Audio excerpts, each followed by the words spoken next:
नमः सर्वेभ्यः। अद्य विभक्तिवर्गे ऊनविंशः पाठः, मे मासस्य 7 दिनाङ्कः।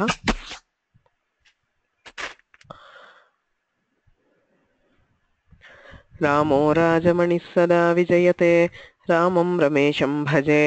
रामेणाभिहता निशाचरचमूः, रामाय तस्मै नमः।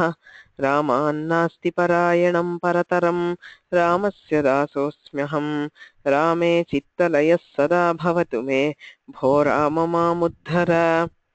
गुरुरेव गतिः गुरुमेव भजे, गुरुणैव सहास्मि नमो गुरवे। न गुरोः परमं शिशुरस्मि, गुरोः मतिरस्ति गुरौ मम पाहि गुरो।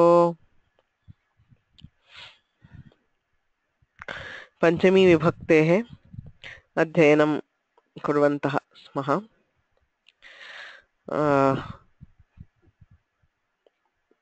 क्षम्यतां, the last week I think there's a problem with my internet connection, and the week before that the class got cut in between because of some power issues, because I lost power suddenly and I couldn't reconnect. So let's hope this class goes without being interrupted. पंचमी विभक्तिः। अपादानवाचकात् पंचमी विभक्तिः भवति। अपादानं नाम किम् इत्यत्र त्रिविधम् अपादानम् अस्माभिः दृष्टम्। प्रथमम् अपादानं भवति विभागस्य अवधिः। यत्र विभागः सेपरेशन भवति तत्र विभागस्य अवधिः, the source of separation, the point from which something gets separated is called apadana. वृक्षात् पतति पर्णम् इत्यत्र वृक्षपर्णयोः विभागे पर्णं पतति। कस्मात्? वृक्षात्। वृक्षात् पर्णं पतति। ग्रामात् आगच्छति, शालायाः आनयति इत्यादिषु पंचमी विभक्तिः भवति। द्वितीयम् अपादानं भवति भयस्य अथवा रक्षणस्य कारणं। यत्र बिभेति भी इत्यर्थकानां धातूनां प्रयोगः अथवा रक्षति इत्यर्थकानां धातूनां प्रयोगः, तत्र भयमूलं, the source of fear, तस्य अपादानसंज्ञा भवति। अतः पंचमी विभक्तौ प्रयोगः दृश्यते। व्याघ्रात् भीतः, परीक्षायाः त्रस्तः। सो भीतः त्रस्तः इति समानार्थकम्। चोरात् रक्षति, दुष्टात् त्रायते, रक्षति त्रायते इति रक्षणार्थकम्। अत्र सर्वत्र भयस्य कारणं व्याघ्रः, परीक्षा, चोरः, दुष्टः इत्यादीनाम् अपादानसंज्ञा अस्ति इत्यतः पंचमी विभक्तौ प्रयोगः भवति। तृतीयम् अपादानम्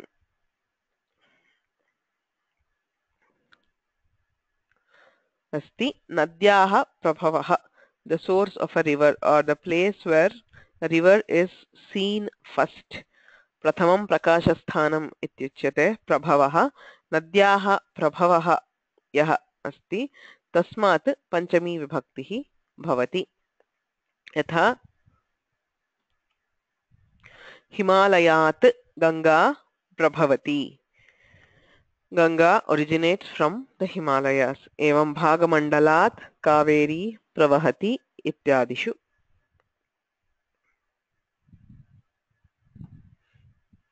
पंचमी विभक्तेः रूपाणि अपि अस्माभिः दृष्टानि।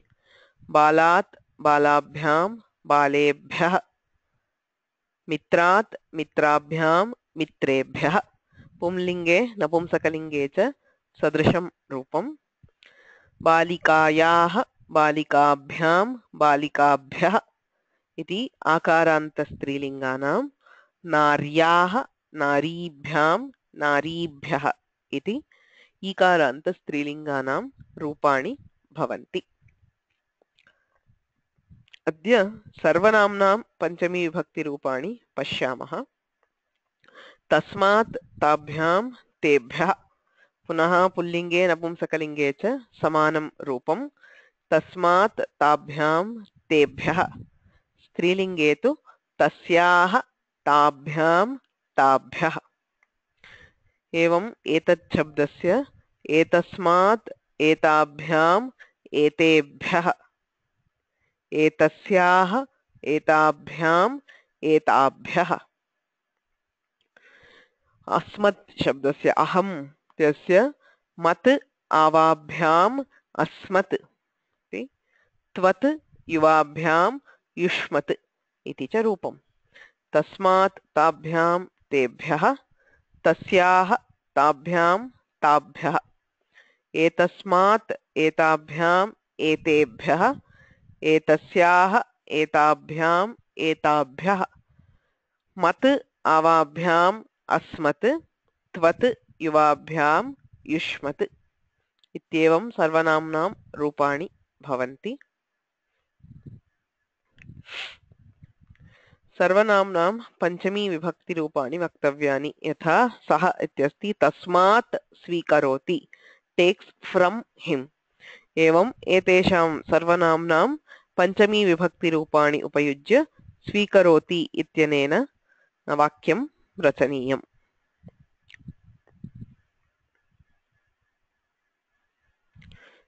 people who would like to try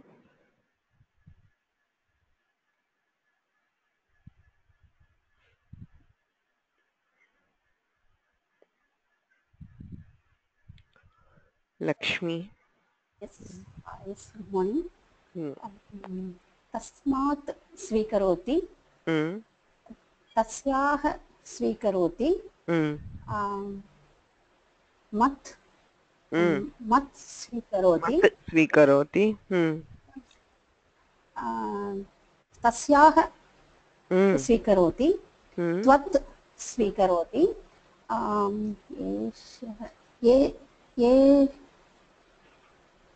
एतस्मात् स्वीकरोति सम्यक् एतस्मात् स्वीकरोति तस्मात् एतस्याः मत् तस्याः त्वत् एतस्मात् इति एकवचने रूपाणि एवं द्विवचने श्रीधर महोदय नमस्कारः हाँ ताभ्यां स्वीकरोति एताभ्यां स्वीकरोति आवाभ्यां स्वीकरोति सा एताभ्यां ताभ्यां स्वीकरोति युवाभ्यां स्वीकरोति एताभ्यां स्वीकरोति हाँ सम्यक् एताभ्यां स्वीकरोति ताभ्याम् एताभ्याम् आवाभ्यां ताभ्यां युवाभ्याम् एताभ्यां बहुवचने कोऽपि प्रयत्नं कर्तुम् इच्छति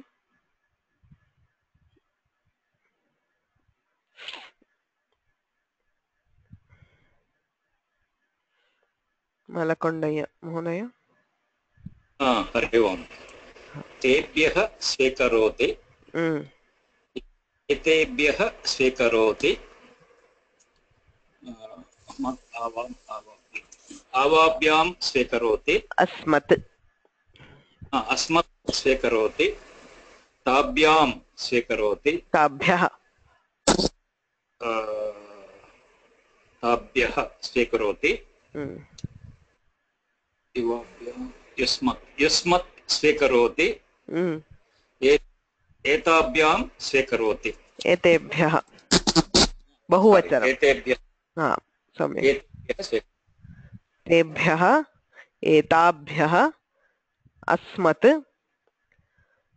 ताभ्यः युष्मत् एतेभ्यः इति पंचमी विभक्ति रूपाणि एतत्तु स्वीकरोति इति विभागस्य अवधिः so when you take something from somebody there is the separation. Say tasmat pustakam swikaroti. Pustakasya tasya cha sambandhah nashtah अर्थात विभागः अतः विभागस्य अवधिः अपादानं भवति इत्यतः पंचमी विभक्तिः भवति. अन्यैः पदैः सह यथा भीतः afraid of him, afraid of her इत्यर्थे अपि पंचमी विभक्तेः प्रयोगः भवति. So this is the second kind of apadana that we studied. Okay. So anybody would like to try?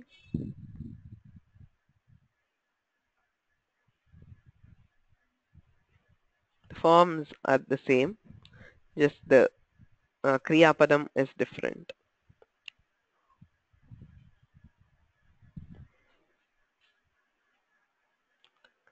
Padmanabhan महोदय. तस्मात् भीतः अस्ति. एतस्याः भीतः, मद्भीतः, then तस्याः भीतः, त्वद्भीतः, then एतस्मात् भीतः. आम्, सम्यक्. द्विवचने anybody else?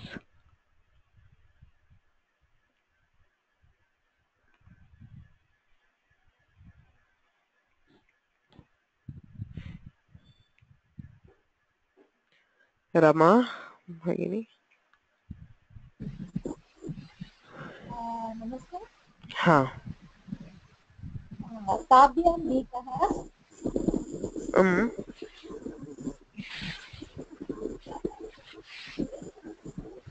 एताभ्यां भीतः,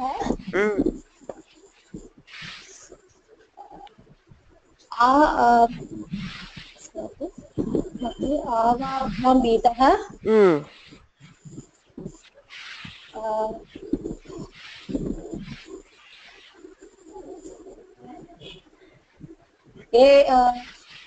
ताभ्यां भीतः,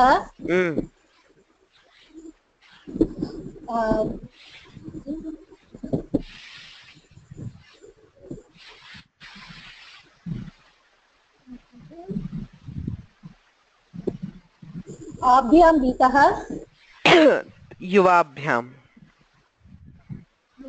भीतः, एताभ्यां भीतः. सम्यक्. एताभ्यां भीतः. सो ताभ्याम् एताभ्याम् आवाभ्यां ताभ्यां युवाभ्याम् एताभ्यां. राव महोदय.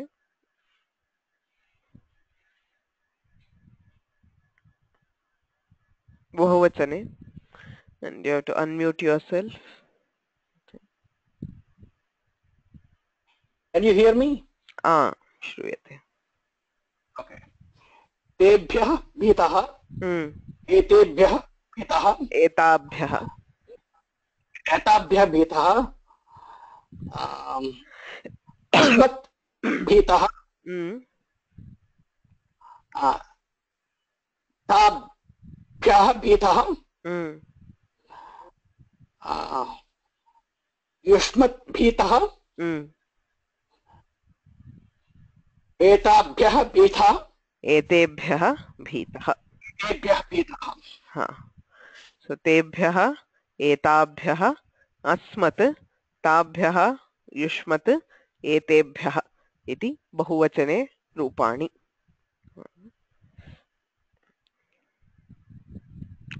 सो एवमेव प्रभवति इत्यस्य प्रयोगे अपि पंचमी विभक्तौ समानानि रूपाणि भवन्ति. So we'll skip this because it's exactly the same. अद्य उपपद पंचमी विभक्तेः अध्ययनस्य प्रारम्भं कुर्मः. उपपद पंचमी. So पंचमी विभक्ति in association with specific words. Okay, so there is panchami vibhakti to be used. So one of the most common words is bahihi, outside. Bahihi ityasya prayoge panchami vibhaktihi bhavati. Grihat bahihi udyanam asti. So there is a garden outside the house. So Grihat bahihi. Bahihi iti avyayam. Okay, so it's an avyaya which does not change its forms. The word associated with bahihi is in Panchami. Shalayaha bahihi kridanganam asti. So there is a playground outside the school. Jalat bahihi meenaha na jivati. So the fish will not survive outside water. Jalat bahihi. एवं बहिः इत्यस्य प्रयोगे तेन युक्तं पदं तेन अन्वितं पदं पञ्चमी विभक्तौ भवति.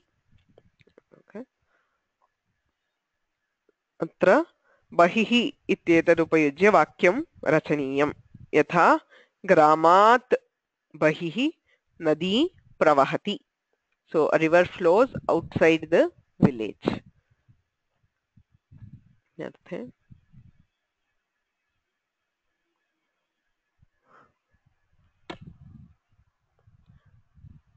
Please raise your hands, those who would like to try.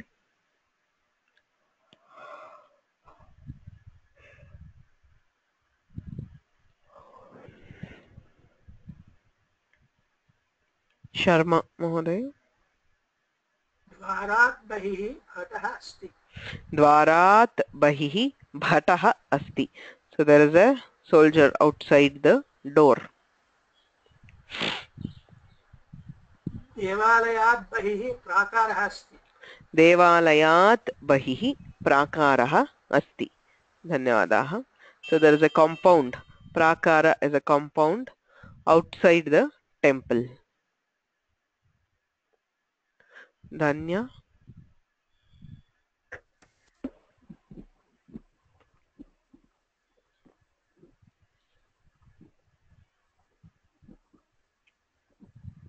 प्रकोष्ठात् बहिः जनाः उपविशन्ति. Prakoshtat bahihi janaha upavishanti. Prakoshtaha is a room. So people are sitting outside the room. गृहात् बहिः शुनकः अस्ति. Grihat bahihi shunakaha asti. So there is a dog outside the house. स्थानकात् बहिः यानं तिष्ठति. Sthanakat bahihi yanam tishtati. The vehicle is standing outside the stand. The sthanakam is the stop, the bus stand or the station. So outside the station. Dhanyawadaha. So next, Shri Priya.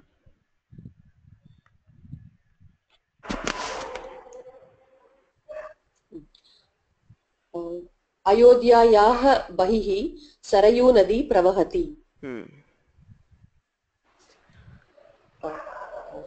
काश्याः बहिः गंगा प्रवहति. मथुरायाः बहिः यमुना प्रवहति. Shubha.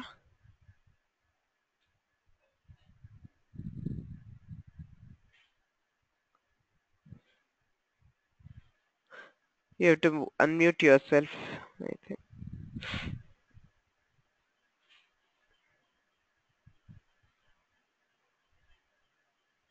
Shubha? Cannot hear you. You have to click on your microphone symbol to unmute yourself.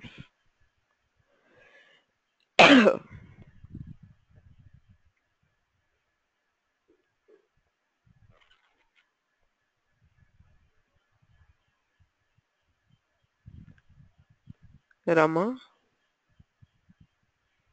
नमस्ते. काञ्च्याः बहिः प्रवहति. द्वारकायाः बहिः गोमती प्रवहति. धर्मपुर्याः बहिः गोदावरी प्रवहति. सम्यक्. So वस्तुतः स्त्रीलिङ्गेषु पञ्चमी विभक्तौ षष्ठी विभक्तौ च रूपं समानम् एकवचने. अतः भेदः न दृश्यते. किन्तु पुल्लिङ्गे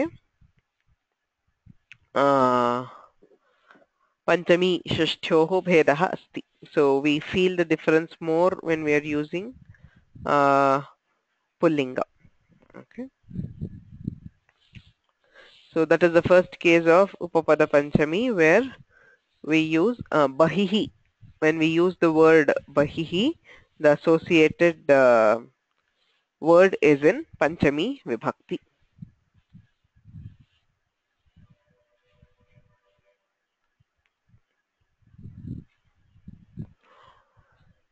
इदानीम् अन्यं प्रयोगं पश्यामः पूर्व पर इत्येतयोः प्रयोगे पञ्चमी विभक्तिः so पूर्व before or earlier, para is later or afterwards. So ubhayoh prayoge from what, earlier than or later than, before what or after what. So tatra panchami vibhaktihi bhavati. Yatha Chaitraha Vaishakhat Purvaha. So Chaitra, the month of Chaitra is before Vaishakha. So Chaitraha Vaishakhat Purvaha. Ramaha Lakshmanat Purvaha. So Rama was born. Rama is earlier to Lakshmana. So he was born before. Ityartha. February Masaha January Masat Paraha. So Paraha is later. Snanat Purvam Dantadhavanam Karoti. So Atra. So here in Purvaha Paraha it is used as an adjective to the noun. Here you are just using it as Purvam. Snanat Purvam Dantadhavanam Karoti. Bhojanat Param Nidrati. So before, after. Ityarthe api Purva Para Ityetayoho Prayogaha Bhavati.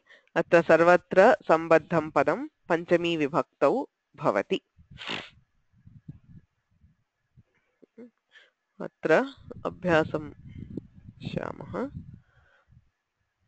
अत्र मासाः सन्ति कः कस्मात् पूर्वः इति वक्तव्यम्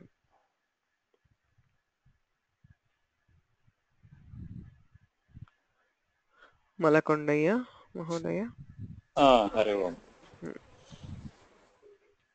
चैत्रः पूर्वात् आश्वयुजः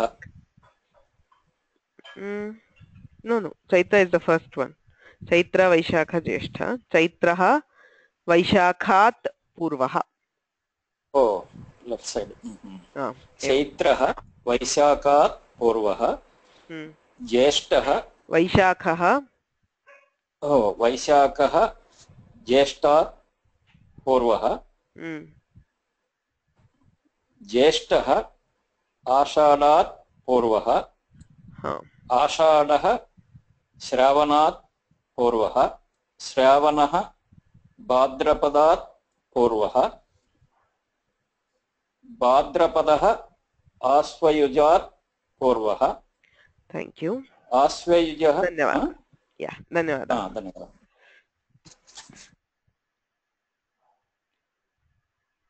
Rao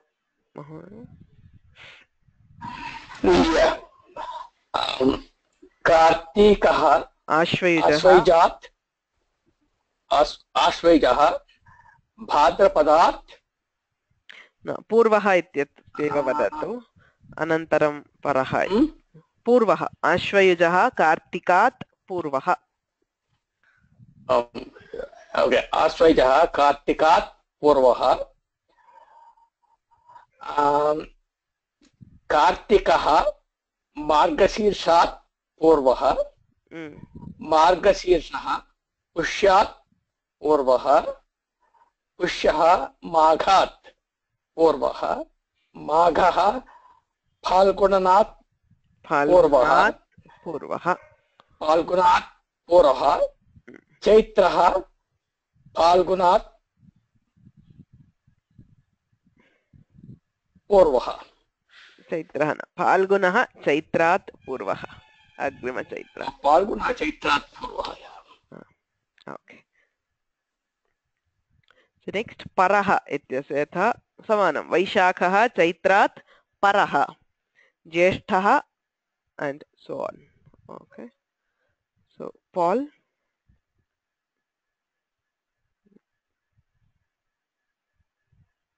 चैत्रः No. वैशाखात् परं No. परः Vaishakha Chaitrat Paraha. Vaishakha is after Chaitra. Oh, okay. We're doing the same as we did in the same order then. Okay. So, okay. Vaishakah Chaitrat Paraha. Jetah Vaishakat Paraha. Ashadah Jeshtat Paraha. Shravanah Ashadat Purvaha Paraha and Bhadrapadaha Shravanat Paraha Ashvayujaha Bhadrapadat Paraha. Thank you. Next. Lakshmi. Yes. Ashvayujah Bhadrapadat Parah. Kartikah Ashvayujat Parah. Margashishah Kartikat Parah. Pushyah Margashishat Parah. Magah Pushyat Parah. Falgunah Magat Parah. Chaitrah Falgunat Parah. Yes.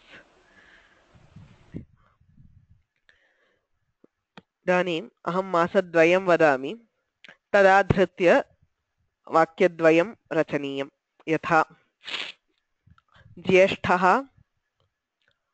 श्रावणः इत्यस्ति.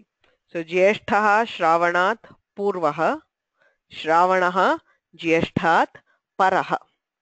Okay. So द्वेधा अपि वक्तुं शक्यते. ज्येष्ठः श्रावणात् पूर्वः श्रावणः ज्येष्ठात् परः. एवं मासद्वये उक्ते तयोः परस्परसम्बन्धः वाक्यद्वयेन वक्तव्यः. श्रीधर महोदय. नमस्ते. श्रावणः कार्तिकः. श्रावणः कार्तिकात् पूर्वः कार्तिकः श्रावणात् परः. सम्यक्. माघः वैशाखः.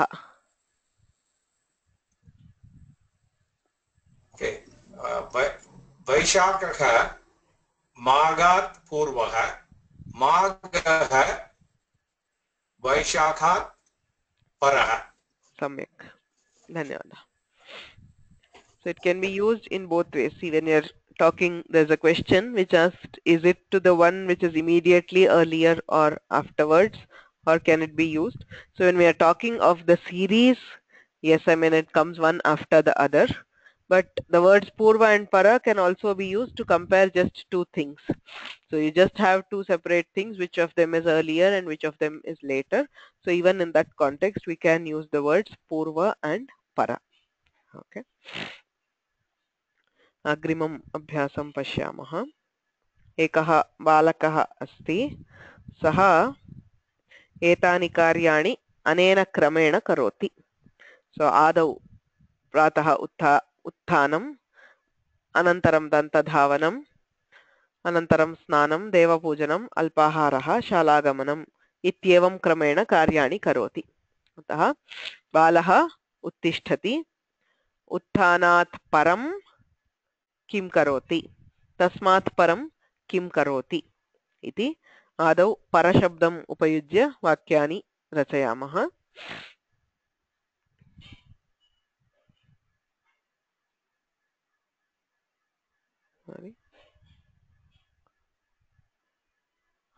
Rajiv Mahoday. बालकः उत्थानात् दन्तधावनं करोति उत्थानात् परं दन्तधावनं करोति बालकः दन्तधावनात् परं स्नानं करोति स्नानात् परं देवपूजनं करोति देवपूजनात् परम् अल्पाहारः स्वीकरोति अल्पाहारं स्वीकरोति अल्पाहारात् परं शालां गच्छति सम्यक् इदानीं विपरीतक्रमेण शालागमनात् पूर्वं किं करोति इति पूर्वशब्दम् उपयुज्य वदामः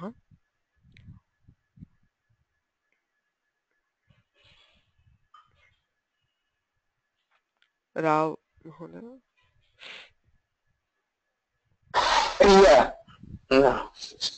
बालकः शालागमनात् पूर्वम् अल्पाहारं स्वीकरोति बालकः अल्पाहारात् पूर्वं देवपूजनं करोति बालकः देवपूजनात् पूर्वं स्नानं करोति बालकः स्नानात् पूर्वं दन्तधावनं करोति बालकः दन्तधावनात् पूर्वम् उत्तिष्ठति सम्यक् एवमेव सायङ्काले कानिचन कार्याणि सन्ति तान्यपि तेनैव आदौ परम् इति उपयुज्य कथयामः अनन्तरं पूर्वशब्दस्य श्रीधर महोदय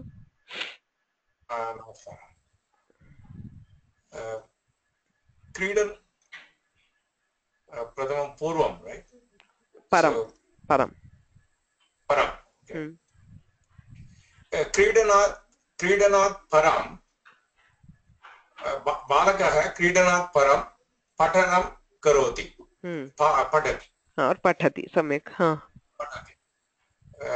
बालकः पठनात् परं गृहकार्यस्य लेखनं करोति और गृहकार्यं लिखति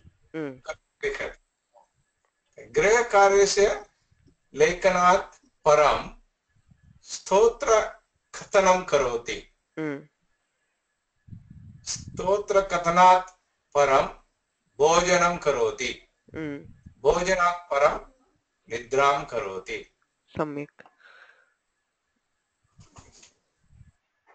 इदानीं पूर्वशब्दम् उपयुज्य मलकोण्डय्य महोदय हरि ओम्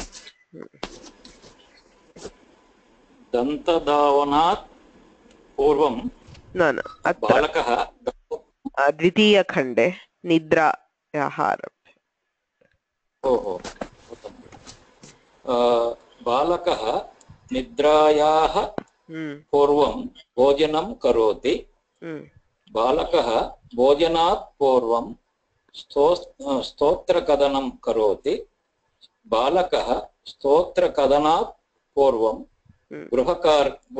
गृहकार्यस्य लेखनं करोति गृहकार्यस्य लेखनात् पूर्वं पठति बालकः पठनात् पूर्वं क्रीडति सम्यक्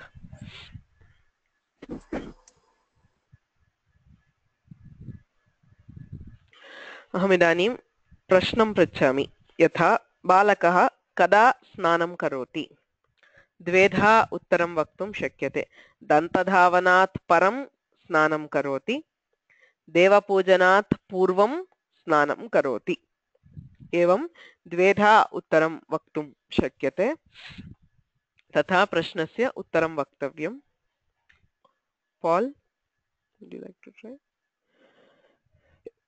Others who would like to try, please raise your hands so that I can unmute you. I'm sorry, which words am I using, or do I just pick any? No, yes, I'll let you. So, Balakaha kada pathati.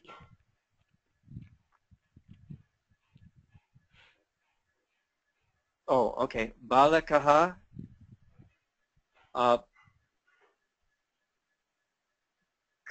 Kridanat Patanam Patati. Param. Kridanat Param Patati. Param Patanam Patati. And Grihakaryasya Lekanat Patanam Purvam Patanam Patati. Patanam Karoti or Patati. You can put it both ways. So Balaka. Yes. Sorry. Not Patanam. Just say Patanam Karoti or Patati. Either one, huh? Yes. Okay. So Patati or Patanam Karoti. So Balakaha Kridanat Param Patati or Grihakaryasya Lekanat Purvam Patati. Balakaha Kada Dantadhavanam Karoti.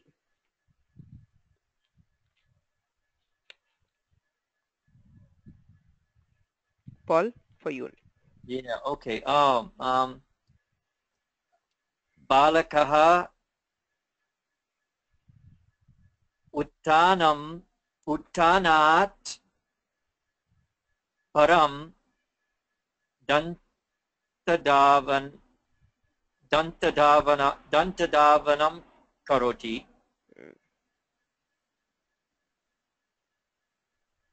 Balakaha Snanat Purvam Dantadhavanam Karoti. Samyak. Thank you. So anybody else would like to try?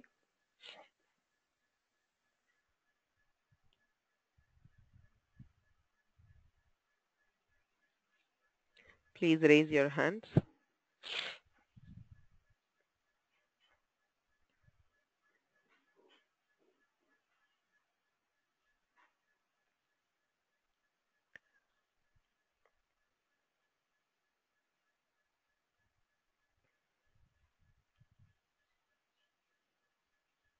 Others, those who have not tried so far, please.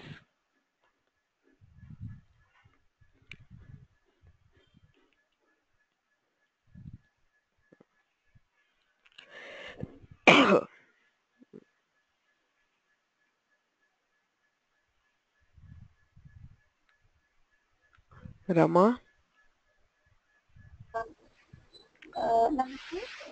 Balakaha kada stotram kathayati.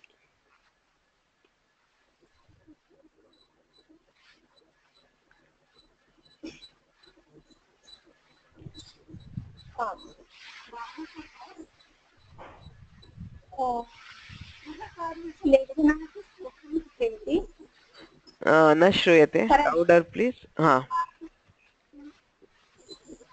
लेखनात् परं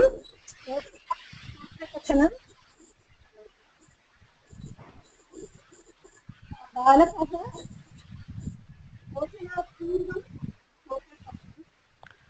Yes, so it was very faint. Grihakaryasya lekhanat param stotram kathayati, bhojanat purvam stotram kathayati. Okay. Evam purvam param ityetaihi yoge panchami vibhaktihi bhavati. Okay. So agrimam pashyamah. Rite iti shabdah asti, vina ityarthe eva. Without ityarthe rite iti shabdah tasya shabdasya prayoge panchami vibhaktihi bhavati, vina ityasya prayoge api panchami vibhaktihi bhavati. So vina ityasya prayoge etavata eva vibhakti dvayam drashtam, dvitiya tritiya panchami iti tisraha vibhaktayah bhavanti. So with vina we can use three vibhaktis, dvitiya, tritiya and panchami. Ramam vina, ramena vina, ramat vina. Kintu rite ityasya prayoge panchami vibhaktihi eva bhavati. So it's only panchami which we use with rite. The meaning is the same. Jalad rite meenaha na jivanti. So fish do not live or survive without water. Jaladrite. Ramadrite kaha rakshati. Who will protect other than Rama or without Rama? Bhagavatyaha rite sharanam nasti.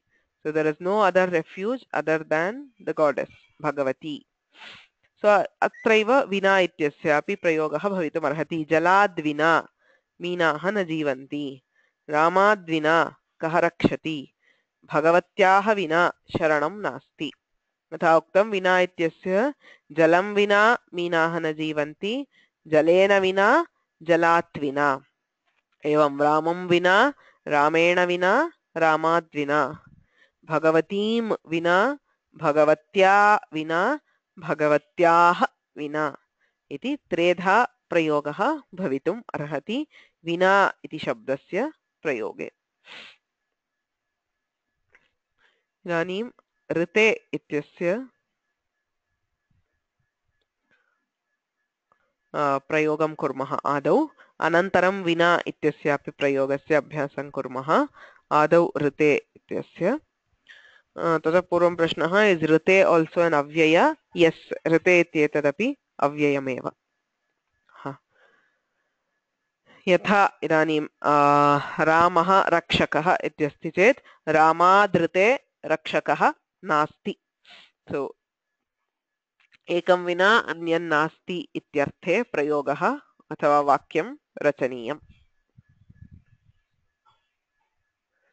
Please volunteer.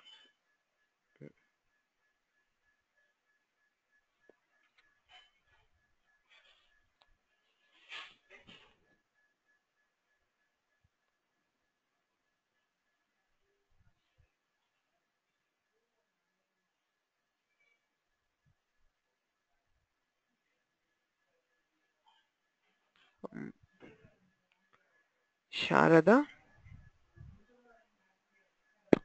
नमस्ते.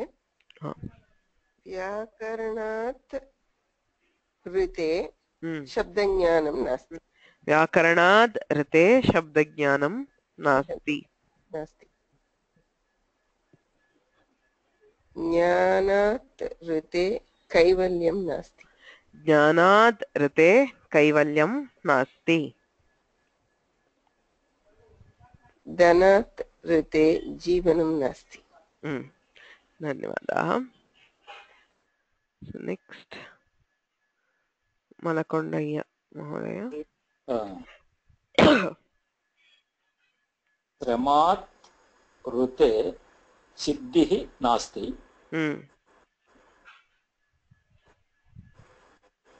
व्यायामात् ऋते आरोग्यं नास्ति. प्रकाशात् ऋते छाया नास्ति. सम्यक्. Next Sridhar. नमस्कार. विद्यायाः ऋते विवेकः नास्ति. दयायाः ऋते धर्मः नास्ति. धारणायाः ऋते ध्यानं नास्ति. सम्यक्.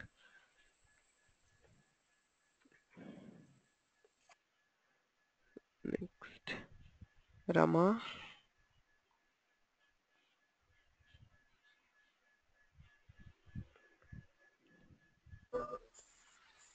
नमस्ते.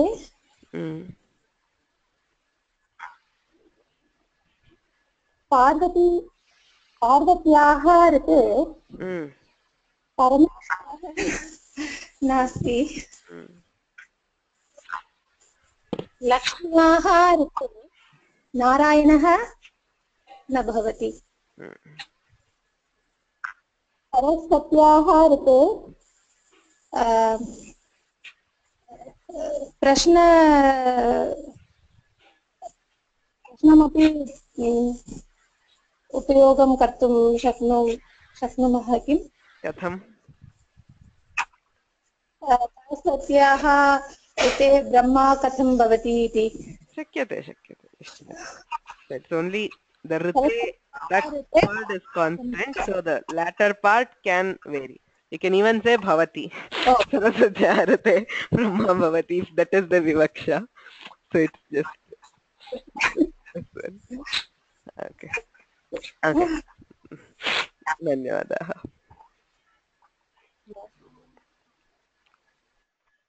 So एकः प्रश्नः अस्ति कैवल्यम् इत्यस्य कः अर्थः? So कैवल्यं मोक्षः, what we call salvation. ज्ञानादेव हि कैवल्यम् इति वाक्यमस्ति. So कैवल्यं केवलस्य भावः. So it is more predominantly a Sankhya terminology, but commonly used for moksha. Okay. Sharma Mahodaya, कः प्रश्नः? Krishna Matta, Tvatta, these are also Panchami? They are not, I mean, directly Panchami, but the Tas Pratyaya, they are ending in a Tadhita Pratyaya called Tasil, and that Pratyaya is given in the sense of Panchami. So, yes, they are Avyayas conveying the sense of Panchami Vibhakti. So, yeah, normally what we do, I mean, in the initial stages when teaching Panchami, instead of teaching the Panchami Vibhakti forms directly, it is easier to add Taha. Okay, so Taha is say Bengaluru Taha agacchati or Chennai Taha agacchati and so on, or Vrikshataha patati, Mattaha svikaroti, Tvattaha. So it's a very convenient pratyaya. It is a Tadhita pratyaya which can be added to all words to convey the sense of Panchami. And once you add it, it's an avyaya. Okay, so you don't have to change the forms or anything. So it is an easy way of using Panchami Vibhakti, especially for beginners. Without knowing the form, if you just know, say, Vyakaranataha, Jnanataha, Dhanataha, Shramataha, Vyayamataha, Dharanataha, Parvatitaha, Lakshmitaha, you just add the Taha to the Pratipadika and it will convey the sense of Panchami Vibhakti. Okay, so that is a useful pratyaya and more commonly in use because you know, I mean, you don't have to know the 3 different forms of Panchami Vibhakti, and for the different lingas it doesn't change. For any linga, any vachana, you just add the Taha. इदानीम् एतेषामेव शब्दानां विना इत्यस्य प्रयोगेण वाक्यानि रचयामः. विना इत्यस्य प्रयोगे यथा उक्तं विभक्तित्रयं भवति. रामं विना रक्षकः नास्ति, रामेण विना रक्षकः नास्ति, रामाद् विना रक्षकः नास्ति. एवम् अत्र एतेषां वाक्यानां विना इत्यस्य प्रयोगं कुर्मः विभक्तित्रयेण सह. Please raise your hands and volunteer. Okay.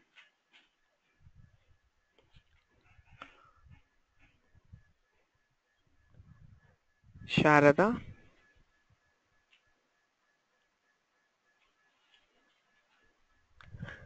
You have to unmute yourself.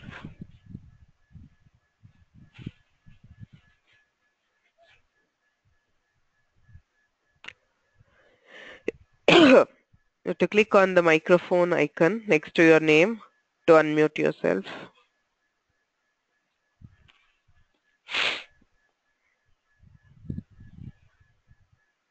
No?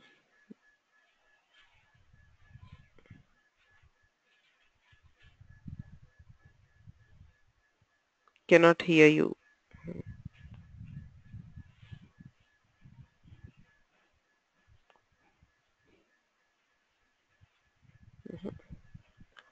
Sridhar.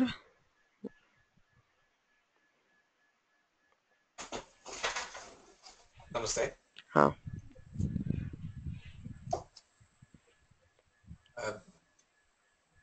व्याकरणात् विना शब्दज्ञानं नास्ति. ज्ञानात् विना कैवल्यं नास्ति. न तत्रैव विभक्तित्रयं व्याकरण द्वितीया तृतीया पञ्चमी. ओ द्वितीय तृतीय ओके ओके व्याकरणं विना शब्दज्ञानं नास्ति व्याकरणेन विना शब्दज्ञानं नास्ति व्याकरणात् विना शब्दज्ञानं नास्ति सम्यक् अत्र विद्या ओके विद्यां विना विवेकः नास्ति विद्यया विना विवेकः नास्ति विद्यायाः विना विवेकः नास्ति सम्यक् धन्यवादाः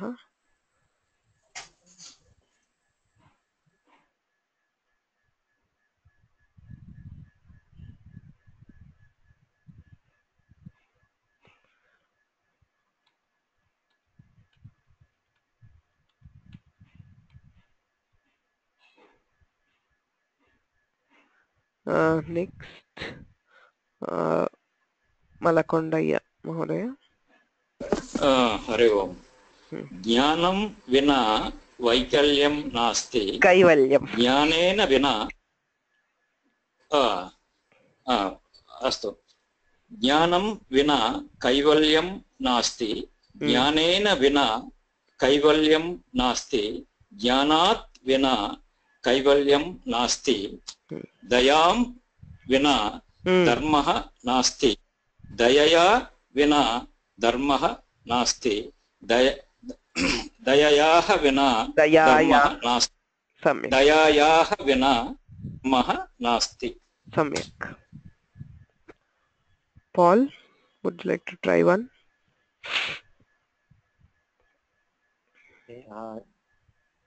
धनं विना जीवनं नास्ति धनात् विना जीवनं नास्ति दानेन विना जीवनं नास्ति सम्यक् धारणा विना ज्ञानं नास्ति धारणायाः विना ज्ञानं नास्ति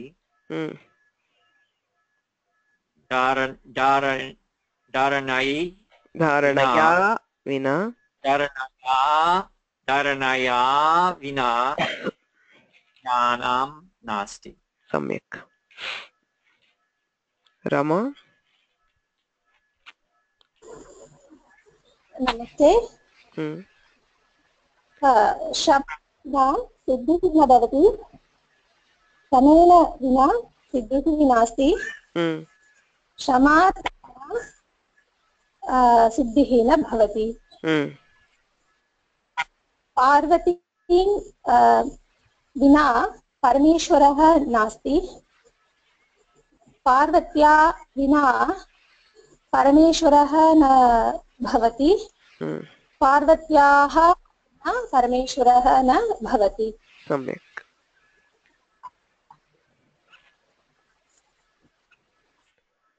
Anybody else would like to try? Those who have not tried so far?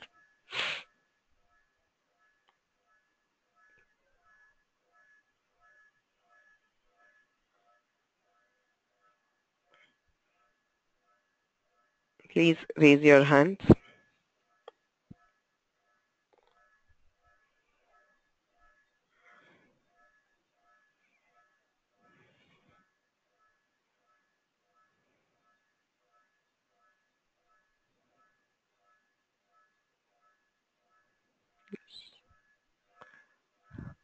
Rao Mahodaya. The next one is Vyayamam vina arogyam nasti. Vyayamena vina arogyam nasti. Vyayamat vina arogyam nasti. Lakshmim vina Narayana nasti.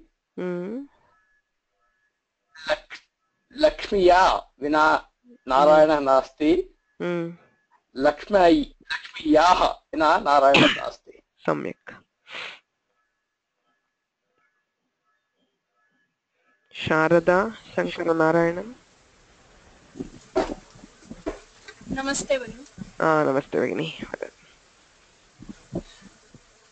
प्रकाशं विना छाया नास्ति। प्रकाशेन विना छाया नास्ति। प्रकाशात् विना छाया नास्ति। सरस्वतीं विना ब्रह्मा नास्ति। सरस्वत्या विना ब्रह्मा नास्ति। सरस्वत्याः विना ब्रह्मा नास्ति। सम्यक्। अद्य उपपद पंचमी विभक्तेः प्रयोगत्रयं दृष्टं। बहिः इत्यस्य प्रयोगे पंचमी विभक्तिः भवति। पूर्वं परम् इत्येतयोः प्रयोगे पंचमी विभक्तिः भवति। ऋते विना इत्येतयोः प्रयोगे अपि पंचमी विभक्तिः भवति। अग्रिमवर्गे पंचमी विभक्तेः इतोपि एकं वा द्वयं वा प्रयोगं दृष्ट्वा षष्ठी विभक्तिं प्रविशामः। रामो राजमणिः सदा विजयते रामं रमेशं भजे रामेणाभिहता निशाचरचमूः रामाय तस्मै नमः रामान्नास्ति परायणं परतरं रामस्य दासोऽस्म्यहं रामे चित्तलयः सदा भवतु मे भो राम मामुद्धर गुरुरेव गतिः गुरुमेव भजे गुरुणैव सहास्मि नमो गुरवे न गुरोः परमं शिशुरस्मि गुरोः मतिरस्ति गुरौ मम पाहि गुरो।